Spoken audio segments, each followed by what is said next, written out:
जय हिंद, वंदे मातरम। स्वागत है आप सभी का free exam zone YouTube channel पर। दोस्तों, अगर आप बीपीएससी शिक्षक भर्ती 2.0 का एग्जाम देने वाले हैं तो आज हम हिंदी इंग्लिश लैंग्वेज से जो प्रश्न पूछे जाते हैं, जो पैटर्न होता है, ये आज 13 नंबर की वीडियो है। 12 सेशन अब तक हम करा चुके हैं। अगर आप उन वीडियो को अब तक नहीं देखें तो जरूर देख लेना, एग्जाम में आपको यहां से बहुत हेल्प मिलेगी। तो चलिए आज का सेशन प्रारंभ करते हैं। पहला प्रश्न देखते हैं। राइट आंसर आपको कमेंट करते रहना है। आशा का विलोम क्या होगा? आपको बताना है आशा का विलोम क्या होगा। दुराशा होगा, निराशा होगा, हताशा होगा या फिर नाउम्मीद होगा। तो आपको ध्यान रखना है आशा का जो विलोम होता है वो निराशा होता है। तो यहां पर सेकंड ऑप्शन राइट हो जाएगा। जिसने भी सेकंड ऑप्शन का चयन किया वो अपने एक नंबर ऐड कर सकता है। अगला प्रश्न है परोक्ष का विलोम शब्द बताइए। परोक्ष का आपको विलोम बताना है। प्रत्यक्ष होगा, स्थूल होगा, दृष्टव्य होगा या फिर अप्रोच होगा। तो राइट आंसर आपको कमेंट करते रहना है। कमेंट में कोई कंजूसी आपको नहीं करना है। परोक्ष का विलोम शब्द बताना है आपको। तो राइट आंसर यहां पर फर्स्ट ऑप्शन हो जाएगा प्रत्यक्ष। जिसने भी प्रत्यक्ष ऑप्शन का चयन किया उसका राइट आंसर हो जाएगा। परोक्ष का जो विलोम होता है वो प्रत्यक्ष होता है, ध्यान रखना है आपको। अगला प्रश्न है उपेक्षा का विलोम बताइए। उपेक्षा का विलोम आपको बताना है। परीक्षा होगा, अपेक्षा होगा, उत्प्रेक्षा होगा या फिर अलौकिक होगा। तो जिसने भी ऑप्शन सेकेंड अपेक्षा का चयन किया उसका राइट आंसर हो जाएगा। उपेक्षा का जो विलोम होता है वो अपेक्षा होता है, ध्यान रखना है आपको। क्वेश्चन नंबर 4 है जिसकी गर्दन सुंदर हो। जिसकी गर्दन सुंदर हो के लिए एक शब्द बताइए। दोस्तों कमेंट करते रहना है आंसर को। हम इसकी पीडीएफ भी प्रोवाइड करवाएंगे तो आप लोग लास्ट तक वीडियो में जरूर बने रहिएगा। जिसकी गर्दन सुंदर हो के लिए एक शब्द बताना है आपको। सुदर्शन होगा, सुगत होगा, सुगर्दन होगा या फिर सुग्रीव होगा। तो जिसने भी ऑप्शन 4 सुग्रीव का चयन किया उसका राइट आंसर हो जाएगा। जिसकी गर्दन सुंदर हो उसे हम सुग्रीव बोलेंगे, ध्यान रखना है। तो राइट आंसर यहां पर 4th ऑप्शन हो जाएगा सुग्रीव। अगला प्रश्न देखते हैं। जिसके समान कोई दूसरा ना हो के लिए एक शब्द बताइए। जिसके समान कोई दूसरा ना हो के लिए एक शब्द बताइए। अलौकिक होगा, स्वर्गीय होगा, प्रतिभा होगा या फिर अप्रेतम होगा। तो आपको ध्यान रखना यहां पर 4th ऑप्शन राइट हो जाएगा। जिसके समान दूसरा ना हो के लिए एक शब्द होगा अप्रेतम या फिर अद्वितीय बोल सकते हैं, आपको ध्यान रखना है। अगला प्रश्न देखते हैं। जहां पहुंचा ना जा सके के लिए एक शब्द बताइए। जहां पहुंचा ना जा सके के लिए एक शब्द आपको बताना है। दुर्गम होगा, अधिगम होगा, अगम होगा या फिर सुगम होगा। तो जहां पहुंचा ना जा सके के लिए एक शब्द होगा अगम। थर्ड ऑप्शन यहां पर राइट हो जाएगा। जिसने भी ऑप्शन 3 का चयन किया है वो अपने एक नंबर ऐड कर सकता है। अंत में आपको ऐड करके बताना है कितने मार्क्स आप कर पा रहे हैं, आप क्वालिफाई कर पा रहे हैं या नहीं कर पा रहे। कमेंट करके जरूर बताना। जो कहा ना जा सके के लिए एक शब्द बताइए। 7वां प्रश्न है जो कहा ना जा सके के लिए एक शब्द बताइए। अकथनीय होगा, अक्षम्य होगा, अजर होगा या फिर अगम्य होगा। तो जिसने भी फर्स्ट ऑप्शन अकथनीय का चयन किया है उसका राइट आंसर हो जाएगा। जो कहा ना जा सके उसे हम अकथनीय कहेंगे। यहां पर अकथनीय राइट आंसर हो जाएगा, ध्यान रखना है आपको। अगला प्रश्न है आसमान से बातें करना, मुहावरे का अर्थ बताइए। आसमान से बातें करना, मुहावरे का अर्थ आपको बताना है। पागल हो जाना, तेज दौड़ना, बहुत ऊंचा होना या फिर बहुत परिश्रम करना। राइट आंसर आपको कमेंट करते रहना है। कमेंट में कोई कंजूसी नहीं करना। जिसने भी अब तक वीडियो को लाइक नहीं किया प्लीज रिक्वेस्ट है वीडियो को लाइक कर दे और चैनल को जरूर सब्सक्राइब करके हमारे साथ जुड़ जाए। आसमान से बातें करना, मुहावरे का अर्थ बताइए। पागल हो जाना होगा, तेज दौड़ना होगा, बहुत ऊंचा होगा या फिर बहुत परिश्रम करना होगा। तो जिसने भी यहां पर ऑप्शन 3 का चयन किया है बहुत ऊंचा, उसका राइट आंसर हो जाएगा। यहां पर थर्ड ऑप्शन होगा आसमान से बातें करना, मुहावरे का अर्थ होगा बहुत ऊंचा, ध्यान रखना है आपको। निम्न में से कौन सा मुहावरा नहीं है आपको बताना है। 4 ऑप्शन दिए हुए हैं, कौन सा मुहावरा नहीं है आपको बताना है। आस्तीन का सांप होगा, कमर टूटना होगा, उल्लू बनाना होगा या फिर दूर के ढोल सुहावने। तो राइट आंसर आपको बताना है। तो आस्तीन का सांप की बात करें तो ये भी मुहावरा है, कमर टूटना भी मुहावरा है, उल्लू बनाना भी मुहावरा है। तो यहाँ पर फोर्थ ऑप्शन राइट हो जाएगा। दूर के ढोल सुहावने जो है ये लोकोक्ति है, आपको ध्यान रखना है। तो राइट आंसर फोर्थ ऑप्शन हो जाएगा, ध्यान रखना है आपको। आंखें चुराने का अर्थ क्या होगा? आंखें चुराने का अर्थ क्या होगा? कतराना होगा, ठगना होगा, धोखा देना होगा या फिर चाल चलना होगा। तो आंखें चुराने का मतलब होता है कतराना। यहां पर फर्स्ट ऑप्शन राइट हो जाएगा। जिसने भी फर्स्ट ऑप्शन का चयन किया वो 1 नंबर ऐड कर सकता है। दोस्तों हिंदी से 10 प्रश्न हो चुके हैं। आप लोग कमेंट करके बताएं 10 में आपके कितने प्रश्न सही हो पा रहे हैं, कमेंट करके जरूर बताएं। फिर हम 11वां प्रश्न देखते हैं। माथा ठनकना मुहावरे का अर्थ बताना है आपको। माथा ठनकना मुहावरे का अर्थ आपको बताना है। उदास होना होगा, सिर दर्द होना होगा, नुकसान होना होगा या फिर शक हो जाना होगा। राइट आंसर आपको कमेंट करके बताते रहना है। माथा ठनकना, तो आपको ध्यान रखना है माथा ठनकने का जो अर्थ होगा शक हो जाना होगा। राइट आंसर यहां पर फोर्थ ऑप्शन हो जाएगा। माथा ठनकना मुहावरे का अर्थ है शक हो जाना, आपको ध्यान रखना है। अगला प्रश्न देखते हैं। भाषा की सबसे छोटी इकाई कौन सी? आपको कमेंट करके आंसर बताते रहना है। भाषा की सबसे छोटी इकाई कौन सी? शब्द होगा, व्यंजन होगा, स्वर होगा या फिर वर्ण होगा। तो भाषा की सबसे छोटी इकाई की बात करें तो राइट आंसर यहां पर वर्ण हो जाएगा। आपको ध्यान रखना, जो भाषा की सबसे छोटी इकाई है वो वर्ण है। तो जिसने भी वर्ण ऑप्शन का चयन किया फोर्थ ऑप्शन, उसका राइट आंसर हो जाएगा। अगला प्रश्न है वर्णमाला किसे कहते हैं? ध्यान रखना है दोस्तों, सीधे प्रश्न आपके एग्जाम में पूछा जा सकता है। वर्णमाला किसे कहते हैं? शब्द समूह को, वर्णों के संकलन को, शब्द गणना को या फिर वर्णों के व्यवस्थित समूह को। तो ध्यान रखना है वर्णमाला किसे कहते हैं? तो वर्णों के व्यवस्थित समूह को वर्णमाला कहते हैं। यहां पर राइट आंसर फोर्थ ऑप्शन हो जाएगा। वर्णमाला जो है वर्णों के व्यवस्थित समूह को वर्णमाला कहते हैं, ध्यान रखना है। निम्नलिखित में से कौन स्वर नहीं है? तो आप सभी को ये जो प्रश्न है जरूर पता होगा इसका राइट आंसर। निम्नलिखित में से कौन स्वर नहीं है? बड़ा आ होगा या फिर ए होगा, बड़ी ई होगा या फिर का होगा। तो आप सभी को पता होगा जो यहाँ पर का है राइट आंसर हो जाएगा। का स्वर नहीं है, ये व्यंजन है, आपको ध्यान रखना है। तो राइट आंसर फोर्थ ऑप्शन हो जाएगा, ध्यान रखना है आपको। अगला प्रश्न है। हिंदी वर्णमाला में स्वरों की कुल संख्या कितनी है? 10 है, 11 है, 12 या फिर 13। तो आप सभी को पता होगा हिंदी वर्णमाला में जो स्वर की कुल संख्या है वो 11 है। यहां पर राइट आंसर 11 हो जाएगा, आपको ध्यान रखना है। अगला प्रश्न देखते हैं। 2 वर्णों के मेल से होने वाले विकार को क्या कहते हैं? 2 वर्णों के मेल से होने वाले विकार को क्या कहते हैं? संधि कहते हैं, समास कहते हैं, उपसर्ग कहते हैं या फिर प्रत्यय कहते हैं। तो 2 वर्णों के मेल से होने वाले विकार को जो कहते हैं राइट आंसर हो जाएगा फर्स्ट ऑप्शन, संधि कहते हैं। आप सभी को पता होगा 2 वर्णों के मेल को जो है संधि कहते हैं, आपको ध्यान रखना। यहां पर राइट आंसर फर्स्ट ऑप्शन हो जाएगा। अगला प्रश्न देखते हैं।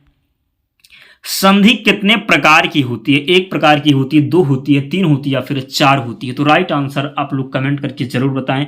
तब तक हम बात करते हैं संधि कितने प्रकार की होती है। तो ध्यान रखना संधि जो है ये 3 प्रकार की होती है। आपसे पूछा जाए कौन कौन सी होती है तो ध्यान रखना स्वर संधि हो जाएगा और व्यंजन संधि हो जाएगा और फिर विसर्ग संधि हो जाएगा। स्वर संधि, व्यंजन संधि और विसर्ग संधि। संधि 3 प्रकार की होती, स्वर संधि, व्यंजन संधि, विसर्ग संधि।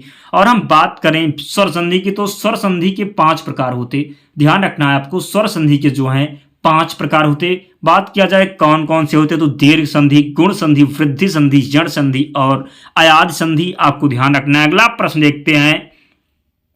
दयानंद में प्रयुक्त संधि का नाम बताना है। दयानंद में प्रयुक्त संधि का नाम बताना है। गुण संधि होगा, दीर्घ संधि होगा, व्यंजन संधि होगा या फिर यण संधि होगा। तो आपको कई बार हमने बताया जहां पर भी बड़ा आ का मात्रा हो, बड़ा आ हो, बड़ी ई हो और बड़ा ऊ हो, बड़ा ई और जो है बड़ा आ का मात्रा हो, बड़ी ई हो, बड़ा ऊ, वहां पर हमेशा यहां पर अगर आप देखेंगे तो दया लिखा हुआ है, यहां पर या पर जो है बीच में बड़ा आ का मात्रा। तो जहां पर बड़ा आ, बड़ी ई और बड़ा ऊ का मात्रा वहां पर हमेशा आपको ध्यान रखना है दीर्घ संधि होगा।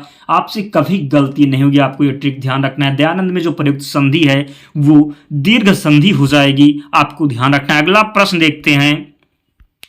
कपीस में प्रयुक्त संधि का नाम बताइए। कपीस में प्रयुक्त संधि का नाम बताइए। तो आप लोग देख के तुरंत आंसर को जो है कमेंट करेंगे, क्योंकि आपको अभी हमने बताया बड़ा आ और बड़ी ई और बड़ाऊ का जहां भी बीच में मात्रा हो वहां पर जो है दीर्घ संधि होती है। तो आप यहाँ कपीस देखेंगे तो जो पा पर है बड़ी ई का मात्रा है, तो यहाँ पर जो है दीर्घ संधि हो जाएगा। राइट आंसर दीर्घ संधि हो जाएगा, आपको ध्यान रखना है। गुण संधि की बात करें अगर, तो गुण संधि में जो है आपको ध्यान रखना है ए होगा, ए जो है ये ए वाला ये मात्रा केवल होता है, वहां पर गुण संधि होती है, आपको ध्यान रखना है। अगला प्रश्न देखते हैं, सदैव में प्रयुक्त संधि का नाम बताएं। सदैव में प्रयुक्त संधि का नाम आपको बताना है। व्यंजन होगा, स्वर संधि होगा, विसर्ग संधि होगा या फिर इनमें से कोई नहीं होगा। तो बात करें यहां पर सदैव में कौन सी संधि होगा, तो आपको ध्यान रखना जहां पर भी ये जो है बड़ा का जो ए होता है ऐसे लिखा जाता है, ये वाला दो मात्राएं बड़े के जो होते हैं ये हो जहां पर, वहां पर आपको ध्यान रखना है हमेशा कौन सी संधि होगा, वृद्धि संधि होगा। कौन सी संधि होगा, वृद्धि संधि हो जाएगा। लेकिन यहाँ पर बात करें जो वृद्धि संधि है वो स्वर संधि में आती है, यहाँ पर जो है स्वर संधि है। बात करें स्वर में कौन सी संधि है, तो वृद्धि संधि हो जाएगी। तो सदैव में प्रयुक्त संधि का नाम बताना है आपको, तो स्वर संधि यहाँ पर राइट आंसर हो जाएगा, आपको ध्यान रखना है। अगला प्रश्न देखते हैं, इनमें से कौन सा स्वर संधि का उदाहरण है। इनमें से स्वर संधि का आपको उदाहरण बताना है। संयोग होगा, मनोहर होगा, नमस्कार होगा या फिर पवन होगा, आपको बताना है। निम्न में से कौन सा स्वर संधि का उदाहरण है। संयोग होगा, मनोहर होगा, नमस्कार होगा या फिर पवन होगा। तो जिसने भी ऑप्शन फोर्थ पवन का चयन किया उसका राइट आंसर हो जाएगा पवन। जो है ये स्वर संधि का उदाहरण है, आपको ध्यान रखना है। दोस्तों हिंदी के जो 21 प्रश्न है वो कंप्लीट हो चुके हैं। हिंदी में आज 21 प्रश्न थे। आप लोग कमेंट करके बताएं कितने मार्क्स आपके 21 में से गेन कर पाए। फिर हम जो है इंग्लिश के 10 प्रश्न देखते हैं। तो आप लोग कमेंट करके तब तक बताएं कितने मार्क्स जो है 21 में आप लोग सही कर पाए। क्वेश्चन नंबर 22 है, सिनोनिम्स आपको बताना है। हॉस्टिलिटी दिया हुआ है, इलनेस होगा, इनमिटी होगा, डिस्टर्बेंस होगा या फिर डेरोगेटरी होगा। तो राइट आंसर आपको कमेंट करके जरूर बताना है। हॉस्टिलिटी की बात करें तो इसका हिंदी में जो अर्थ होता है ध्यान रखना है, शत्रुता होता है। क्या होता है, शत्रुता होता है, आपको ध्यान रखना है। तो यहां पर बात करें इनमिटी, यहां पर जो सेकंड ऑप्शन इनमिटी दिया हुआ है ये राइट आंसर हो जाएगा, क्योंकि इनमिटी मतलब भी शत्रुता होता है, आपको ध्यान रखना है। क्वेश्चन नंबर 23 है, आपको सिनोनिम्स बताना है। इनडिफरेंट दिया हुआ है, डिसिमिलर होगा, वेरियस होगा, इंटरफेरेंस होगा या फिर अनकंसर्न्ड होगा। तो राइट आंसर आपको कमेंट करके जरूर बताना है इनडिफरेंट। तो इनडिफरेंट की बात करें तो इसका हिंदी में जो अर्थ होता है उदासीन होता है। क्या होता है, उदासीन होता है, आपको ध्यान रखना है। इनडिफरेंट का मतलब, तो यहां पर जो अनकंसर्न्ड दिया हुआ है ये राइट आंसर हो जाएगा, बिकॉज अनकंसर्न मतलब भी उदासीन होता है, आपको ध्यान रखना। तो राइट आंसर फोर्थ ऑप्शन हो जाएगा। जिसने भी फोर्थ ऑप्शन का चयन किया उसका एक नंबर यहां से ऐड कर सकता है। अगला प्रश्न देखते हैं, कंडेम दिया हुआ है, इसका सिनोनिम्स आपको बताना है। सेंस्योर होगा, डिस्फेयर होगा, किल होगा या फिर हिट होगा। तो राइट आंसर आप सभी को कमेंट करते रहना है। कंडेम की बात करें तो इसका जो मतलब होता है निंदा करना होता है, आप सभी को पता होगा क्या होता है, निंदा करना होता है, ध्यान रखना है आपको। तो सेंसर मतलब भी निंदा होता है। तो यहां पर जो राइट आंसर हो जाएगा फर्स्ट ऑप्शन हो जाएगा, आपको ध्यान रखना है। अगला प्रश्न देखते हैं, डिफेक्ट। डिफेक्ट का आपको साइनोनिम्स बताना है। लॉस होगा, हार्म होगा, शॉर्ट कमिंग होगा या फिर डेलिकेट होगा। तो कमेंट करके आपको आंसर जरूर बताते रहना। डिफेक्ट, डिफेक्ट मतलब ध्यान रखना क्या होता है, दोष होता है। क्या होता है, दोष होता है डिफेक्ट मतलब। इसका सिनोनिम्स आपको बताना है। तो जो राइट आंसर हो जाएगा शॉर्ट कमिंग, यहां पर सही उत्तर हो जाएगा। जिसने भी थर्ड ऑप्शन शॉर्ट कमिंग का चयन किया वो अपने एक नंबर जरूर ऐड कर सकता है। अगला प्रश्न देखते हैं, जेलस दिया हुआ है, इसका आपको सिनोनिम्स बताना है। इनवियस होगा, अनहैप्पी होगा, रिग्रेटफुल होगा या फिर रिमोर्स होगा। तो सही उत्तर आपको कमेंट करके बताते रहना। तो जेलस की बात करें तो इसका मतलब आप सभी को पता होगा, जेलस में जो होता है ईर्ष्या होता है। क्या होता है, ईर्ष्या होता है, आप सभी को पता होगा। तो यहां पर जो राइट आंसर हो जाएगा एनवियस हो जाएगा। इसका मतलब भी ईर्ष्या होता है, आपको ध्यान रखना है। एनवियस का मतलब भी ईर्ष्या होता है। तो राइट आंसर जो है फर्स्ट ऑप्शन इनवियस हो जाएगा, आपको ध्यान रखना है। अगला प्रश्न है वेरी, आपको इसका सिनोनिम्स बताना है। तो वेरी की बात करें, इसका मतलब होता है थका होना। क्या होता है? थका होता है, ध्यान रखना है। इसका जो हिंदी में मतलब होता है थका होता है। तो यहाँ पर बात करें थर्ड ऑप्शन, क्या केयरलेस दिया हुआ है, सिवरिंग दिया हुआ है, ट्रेवल्ड दिया हुआ है, फिर वीक दिया हुआ है। तो जो थर्ड ऑप्शन ट्रेवल्ड है उसका जो है वेरी का सिनोनिम्स हो जाए, क्योंकि ट्रेवल्ड मतलब भी होता है परेशान होना, थका होना बोल सकते हो। तो थर्ड ऑप्शन यहाँ पर राइट आंसर हो जाएगा।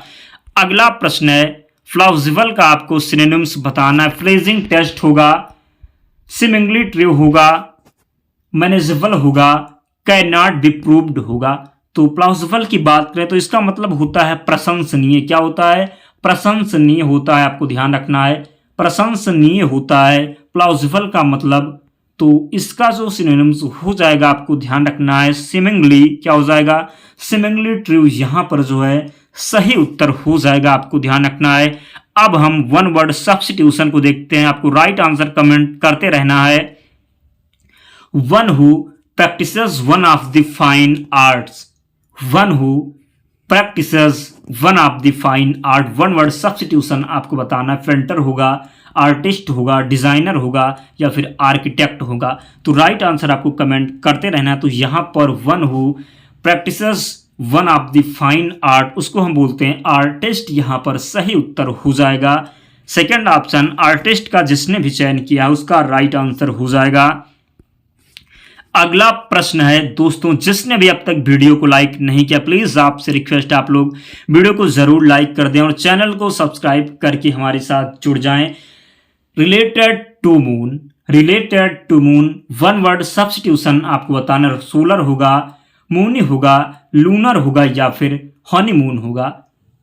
रिलेटेड टू मून सोलर होगा, मूनी होगा, लूनर होगा या फिर हनीमून होगा। तो आपको राइट आंसर कमेंट करते रहना। तो यहां पर रिलेटेड टू मून का बात करें तो चंद्रमा से संबंधित होता है। क्या होता है? चंद्रमा से संबंधित होता है। तो राइट आंसर जो हो जाएगा लूनर हो जाएगा, आप सभी को पता। जिसने भी थर्ड ऑप्शन का चयन किया है उसका जो है सही उत्तर हो जाएगा। दोस्तों हम आपकी इसकी पीडीएफ भी प्रोवाइड करवाएंगे, तो आप लोग टेलीग्राम चैनल से जुड़ जाना। आप लोग टेलीग्राम पर जाकर के सर्च कर लेना फ्री एग्जाम जोन, चैनल मिल जाएगा, आप लोग ज्वाइन हो जाना, वहां पर आपको सारी पीडीएफ मिल जाएगी।